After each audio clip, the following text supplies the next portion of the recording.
Welcome to People Are Complicated, a podcast produced by Cloverleaf about all of the tensions that we experience at work and how we can flip those for good. We have a lot to talk about because people are complicated. Today we have a special guest with us. This is Amy Vaughn. Amy, tell us about the work you do.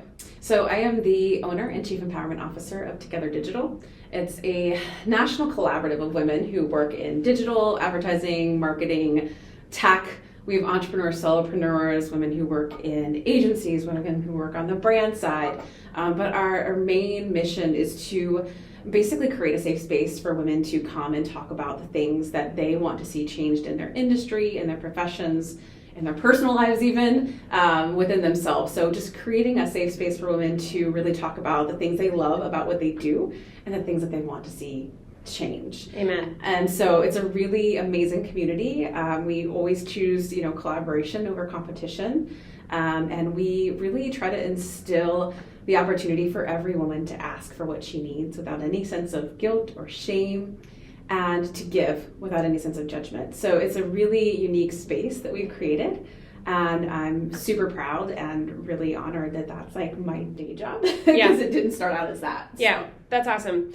I had no idea 10 years ago that I would care so much about women in the digital space, but I'm so passionate about what women can bring to it. And I usually don't talk about it because I feel like when you just play the woman card, mm-hmm. people can feel like victims or you can exacerbate issues or whatever, but I love the way that you do it because you're really empowering as the Chief Empowerment Officer. Yeah. So Amy, here on People Are Complicated, we talk about the differences that we experience with different personalities, people we work with, and how on the surface that causes just frustration, tension. Mm-hmm. But really, if you dig into it, oftentimes underneath that are superpowers that if we bring our powers together, mm-hmm. amazing things can happen. Absolutely. So tell us a story from your life of working with somebody very different than you. Yes. Well, I've had the benefit, so I started in agencies 14, 15 years ago, and you get exposed to a lot of different personalities, a lot of egos.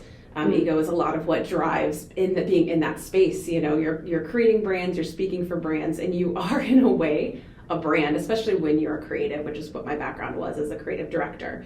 So I was a creative director working on Folgers at the time. While I was doing this work, I had this close-knit team, and as a person, as a leader, I never thrived off of a lot of confrontation or a lot of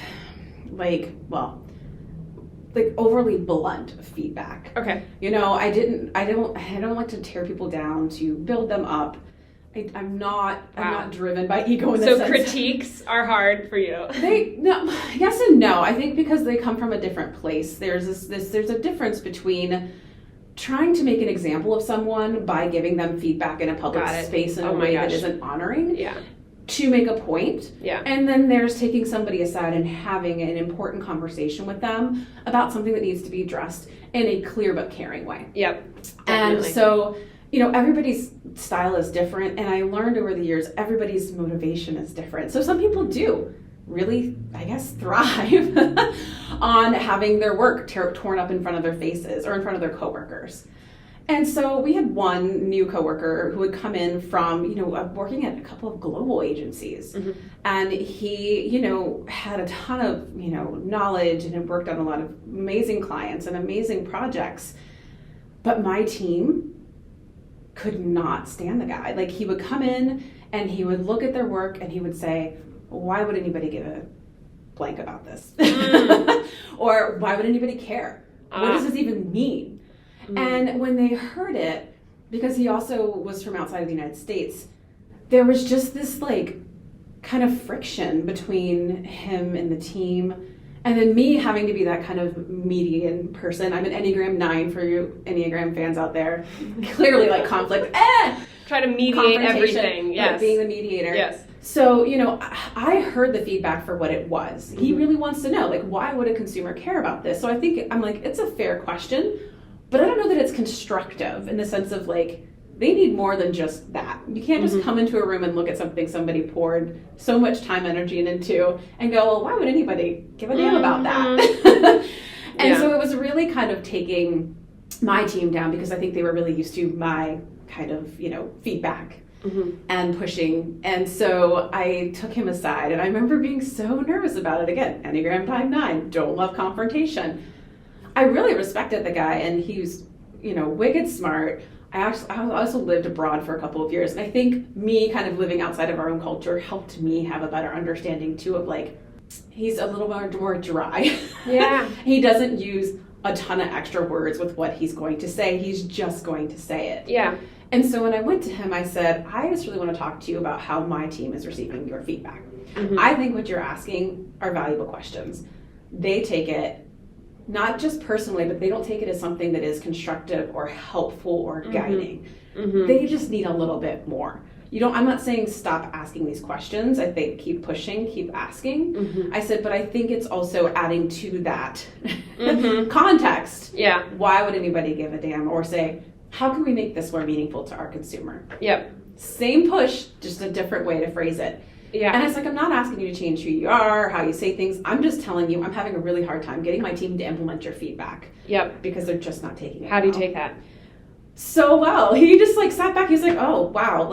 I'm so glad that you came and talked to me about this. And I was expecting him, because his presence had been so just yes, very yes there, and not almost condescending, it felt at times. Yes. And I was oh God, he's gonna have a field day with me, and I'm shaking and emotional. Yes. And he was just I am so glad that you came to me about this. I'm going to take that into account, and when I show up, I'm going to try to rephrase some of those questions.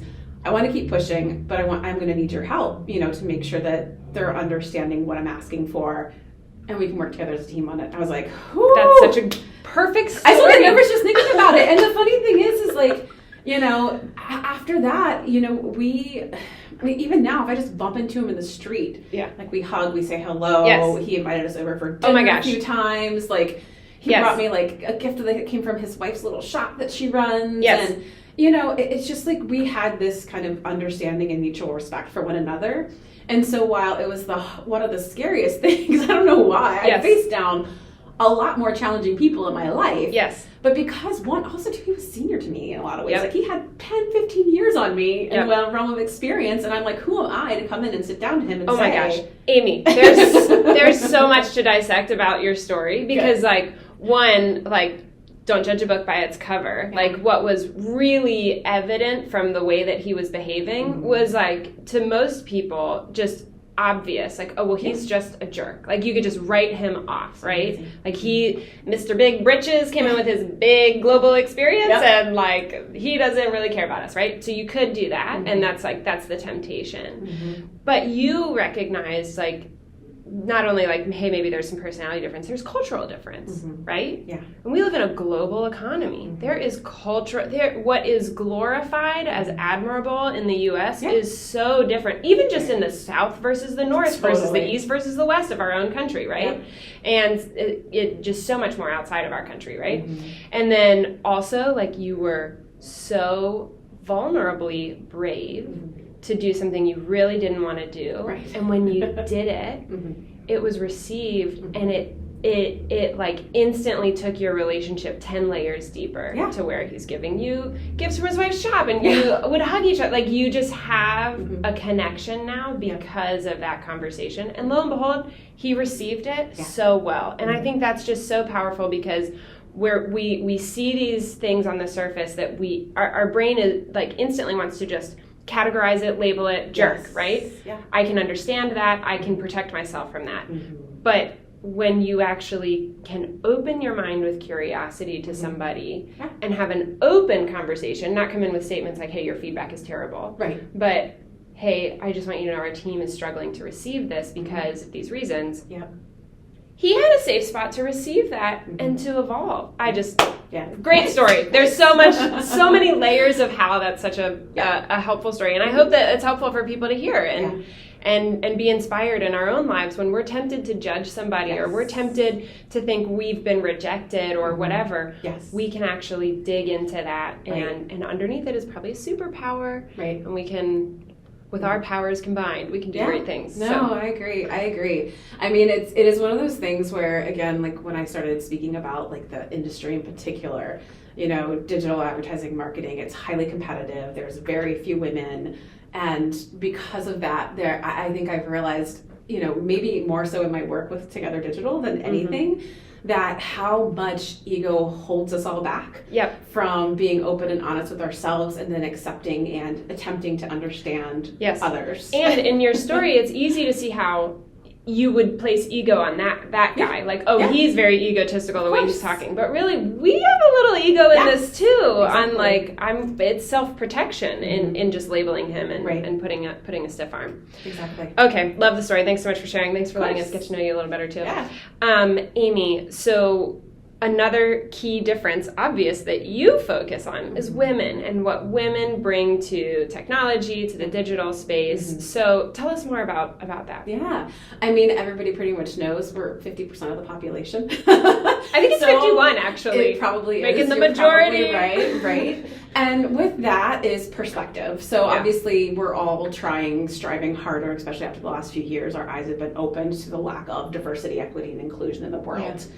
And I think that's another thing about Together Digital is even, a lot of people are like, why just women? It's like, well, honestly, there's not an economy of equality among just women, among women. And that's one thing I want to try to do with our group. It's like, how can we stand and create more equality for women if even just a room full of women can't see each other for what they are and provide equity to one another? So it's like, let's do that step first and then the next step. But I would say that women have the opportunity to provide perspective and just humanity because we are end users, we are buyers, we're also 80% of the buying, population, power within the country. We're running households, we are using products, so we need to be informing those things. And then also, not just from like an end product in like the digital advertising marketing space, we also just add this element of humanity in the sense that, we do something men's bodies don't, which is give life. And I have found, and especially when I found that I needed more women in my life about the time I had my second child. Amen. And I was the only one woman in the room and two, the only mom in the room. Yeah. And, I'd have to go off to the side and be like, hey, fellas, we got a time out here. I can't be on set all day. I need a pump. Yep. It's going to start hurting soon. It's got to come out. Right? And so there's just this opportunity for women to open up and share the vulnerability that is life so that we all have a better understanding of those things so we can create better economies, better cultures, a better society that is more inclusive and more conducive for women to thrive so that we can have our jobs, have our passions, have our babies, and then help raise good humans. And men obviously will always be a big part of that, are in the picture, but women have the ability to bring that. And so one thing I really tried to do when I was perceived as successful creative director, making my 6 figures, doing all the things I thought I wanted to be doing, talking to my young team about what it was like to be a mom, sharing the experience with them. Being vulnerable to say, guys, I'm really nauseous. I can't hold this meeting right now. Talking to leadership and saying, what the heck? We need a pumping room. Like, we've got 3 new mamas here. Oh my gosh, I have so many memories. I just remember, first trimester especially, I'm like, I'm so sorry, I'm yawning. It is not you. I'm actually fully engaged, but I'm just growing a human here, and I'm not allowed to tell anyone yet because it's the first trimester, Right. Like, and that's what's challenging, because again, too, it's like, if we want men, we want allies to show up for us more, we have to show them where they can and how they can show up. And if we're not talking about being vulnerable and open, and not that you have to get massively graphic about things or put people in an awkward position, but just being open to the fact that, I'm feeling really tired today. I'm really run down. But I will tell you, I feel like also once I became a mom, I was like, what did I do with my time before? I became so much more efficient with how I've spent and used my time in the last 9 years than I did in my entire life before that. And so also making sure that women get the credit for that when they, begin a family, that it's not a detriment to their life or their career. It's actually adding a whole new skill set. It's adding a whole new perspective for them as well. Okay, so I've heard you say say a lot of things of like, why is it important to include women, and not just include women, like everybody agrees with that in theory, but like what are the details of why that's hard, why that's important, why that makes a difference, and therefore why it needs an organization really focusing on it, right? And I hear like women just supporting each other, right? Women, like, it's important for workplaces to understand women have different things that we have to do, like pump, and and like making that inclusive. Not only one just helps that individual woman, but it creates more vibrancy for the whole organization. And then the things why that matters is because of the things that women specifically bring to the table. Obviously, like becoming a mother, how it changes your biology, you become more efficient, all that kind of stuff. But even before you're a mother, or if you never want to become a mother, there are things that women specifically bring to the table that really deepen what an organization can accomplish, how it takes care of its people. And not to say that men have completely different opinions and there's no overlap. Like there is a lot that we both bring to the table. If you had to name like 3 or 4 top things of what is it about specifically, if you highlight what women bring, like what are those differences? Yeah, I mean, I think number one is absolutely perspective, again, because, you know, the experience of growing as a woman, becoming a woman, living your life as a woman is just one thing. So perspective is always an important aspect, you know, and outside of gender. Perspective is one. You know, it's hard because I don't want to like overgeneralize women. So that's why it's hard to get away from perspective, because that is like, there's a really great talk, it's a TED talk, it talks about your oneness and owning your oneness, and it's really about like your lived experiences and how that collective of your lived experiences, it has tremendous value. But also for women in the workplace too, if I was to kind of broaden and or possibly generalize, I do tend to notice that a lot of, it's been funny, like one of the big observation I have made since the beginning of the pandemic is that while the world feels like it's falling apart, at least the women within our organization, they are getting second degrees. They are getting certifications. They are, you know, getting licenses for things. They are growing and developing themselves personally. Opportunity. They see it as opportunity. And it's just one of those things where it's like when the whole world feels like it's falling apart, these women are really trying to say, how can I be better? How can I do better? How can I be a better person? And that to me is really inspiring. You know, so that's been one thing I have definitely noticed. Another thing I think too is, you know, just whether you're a mother or not, I think most of us, maybe it's the way we were raised societally, but it is to be that point of view where it's like people first. You know, I think that systems and the way that we've brought up our boys in a lot of ways, also a very good, I don't know if it's on Netflix or not, but another good documentary on toxic masculinity is The Mask You Live Behind. And it just talks about how we don't really offer, allow, celebrate, or give our boys the opportunity to cry. To feel, to acknowledge their emotions, and we're really hurting them. And so it's not that men aren't equipped to have emotions and put people first. They absolutely are, but it has so much to do with all of the messages that they receive as young men growing up, not just from their parents, but from the rest of the world as well. So I think because of the way that we have, you know, in the present raised our girls and our women, you know, there is always that perspective of emotion. And emotional intelligence and understanding of like a lot of our women are so into psychology and emotional and mental health, which is again, like, I mean, that's such a big and important thing right now. So again, not to say that men aren't equipped for it, that they aren't going to acknowledge those things. But in my experiences, a lot of times that's been more lip service versus action. Well, actually, like if you think of developing economies, there's actually been a lot of studies around if you economically empower a man, he will spend some large percent of all the money on himself. Whereas if you economically empower a woman, she will spend the majority of her income on others, on like investing into the community, paying school fees for other children that aren't even hers. Also, like, of course, like if she's a mother, like taking care of her children. So there is something globally about where women do statistically Yes. No, tend to think of others first and actually put their resources behind others before themselves. Yeah.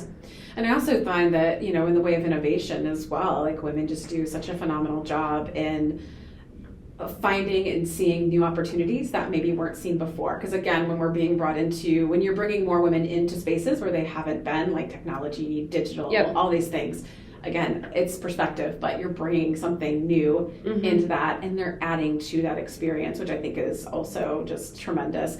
And then also there's a lot of numbers, not that I brought any to cite, but there's loads of numbers out there that talk about, how even though only there are more there's more male CEOs named John than there are female CEOs that are women in the world, apparently. That, organizations that are women-led do tend to be more efficient. Or have women on the boards, or there's a lot of statistics behind those types of. And I think it's too like this balance of left brain, right brain, emotion, logic, that tension. And another thing about women is we live on a 28-ish day cycle, right? And so our body chemically goes through our brain working in different ways 4 times a month, right? And there's one time of the month of a week where we're really gregarious, outgoing. There's another time where we are extremely wise and introspective, right? And we cycle through this every single month. Whereas like for a man, they're on a 24-hour cycle. I'm jealous of that, but like just menopause. Oh my gosh. And there really is, I think, something to that, like the brain chemistry, what happens in where we bring different strengths at different times. We go deeper into each strength at different times, right? I think that's a great observation, and something I've been sort of nerding out on lately. We had a speaker a while back who talked about that, how, in the past women were kind of berated or diminished because of their cycle. It's like, oh, wow, you're just you're all over the place. Well, it's funny, we actually had a speaker a few conferences back at Together Digital as well, where she talked about, she just charted the hormone levels of men versus women, and kind of, while you see women kind of go up and then down throughout their cycle, men, it's like, shoot, and then it just stays there. And it's like high. And then maybe it'll drop a little bit, but for the most part, like they are actually running on more hormones than women. Like our levels for our hormones based on where we are in our cycle, like when we're ovulating, our estrogen drops. So in the talk that the guest that I had, she talks about how to leverage your cycle as your superpower. So knowing what parts of the month you need to be doing things like sitting and doing a podcast, or in very big meetings, or when you kind of need to like take it easy, rest, relax, but then also kind of maybe do more deep work, and actually leveraging the positive aspects of what hormones you have at your disposal to sort of work through that. But also, I joked about menopause, but that's another topic we've covered at Together Digital is menopause in the workplace. Like we barely acknowledge that women are either going through fertility issues or hormonal issues at work. Never mind that, again, more than half of the population is going through menopause, and that could be for anyone in between a 1 to 10 years. You know what's so interesting about this I did not anticipate us taking this conversation here, but one of the things that's so interesting to me that I'm thinking about right now is that, like, we started out talking about some of the specific things women will need, like a pumping room, right? But with that, that's kind of, some of those things are kind of taboo, like, the cycle, the fertility, the infertility, the menopause, all of those things are kind of gross to talk about, right? People don't talk about it. But with that comes part of why it's so important to have women involved in the workplace and decision making and leading in nurturing people, all of that, right? So that's just really interesting. And I've really made the connection there that maybe we would actually have an even better understanding of the specific strengths a woman brings, and maybe even a better understanding of the specific strengths men can bring. I always shy away from talking about this because people are we're a bundle of choices, right? And different people can operate really differently. But this is really interesting to think about right now. And the thing that I loved about the talk that we did on, it was more about like your mid-career kind of moments, and from a gendered standpoint as well, the more senior, older a guy gets, the more authoritative he seems and appears, and the less marginalized he is. The closer a woman gets to 40, 50 years old, the more marginalized she gets based on what we tired. See. Exactly. God forbid you look tired, ladies. Don't ever look tired. Okay? You better dye your hair. Smile. And always smile. Guys never have to deal with that, you lucky ducks. But one of the things that we've talked about in the past, especially with our women who are postmenopausal, is what people don't acknowledge and recognize about them is they are now running basically hormone-free. They are back to their prepubescent, I can't say that. You got it. Selves. And they are usually, at that point, somewhere between 50 and 60, getting a second wind. Their kids are grown and they're out of the house. They have more personal endurance, strength, and freedom than they've ever had, and they also kind of give less about what everybody else in the world thinks about them. So for me, I'm like, how can we start to help younger women understand, and men understand, that really truly, like, we're kind of like, you have the opportunity to come into your power later than you think. Like, women are not peaking at 30. You are just getting started at 30. And if I go between 30 and 40 and look at what I learned between 20 and 30 and 30 and 40, and I'm like, oh no, like 30 to 40 actually really rocked my world and blew my mind. Now, granted, kids, COVID, global pandemic, lots of things there. But, women are really coming into their own and becoming powerhouses at 50. So I'm just giving like the world a heads up now. If you think women are kind of like dipping out of the picture come 50, no, like, and it's not that that 50 is the new 30 or anything. It's just women are finally acknowledging who they are, who they want to be at that point in their life, because they are unfettered by, again, the aspect of childcare, which mainly still falls upon the women in most households. And again, like, as far as their body's concerned, they're kind of got a fresh slate. And it was just one of those things, when I heard that, I was like, well, that's actually, because sometimes you feel dread, right? You're like, God, there's another wrinkle, there's another forgetful moment where I'm feeling, and menopause, it's so much more than just hot flashes. It's brain fog, it's fatigue, and insomnia. So many women that don't understand menopause think they're going crazy. You're not going crazy. You're not. And once you get past that, the other side of it, from what I hear, it's pretty amazing. So I'm like holding out hope for that. Someday. So again, when you have women at work looking around you, it's not just women in general, it's women of a certain age. And that was another thing that was always really hard, looking around in my agency days.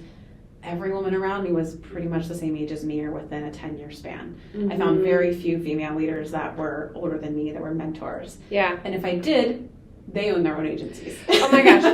That's such a thing that I've also experienced in my career. I'm very used to being the only woman in the room, and I don't know women ahead of me. Who have started tech companies. I mean, part of that is just technology is crazy evolving fast, but like I don't know women tech leaders, especially ones who are mothers, happily married, like all that kind of stuff. It just doesn't really exist in much quantity. Our last question then is, what role do men play if they are still the majority in so many situations? It may be a number, or at least an authority. I would say, the same way any advocate or ally ought to, which is coming from a place of listening and learning. You're not meant to be there to have the answers. You're there because you don't have all the answers, and you're okay with that. To me, that's a good ally.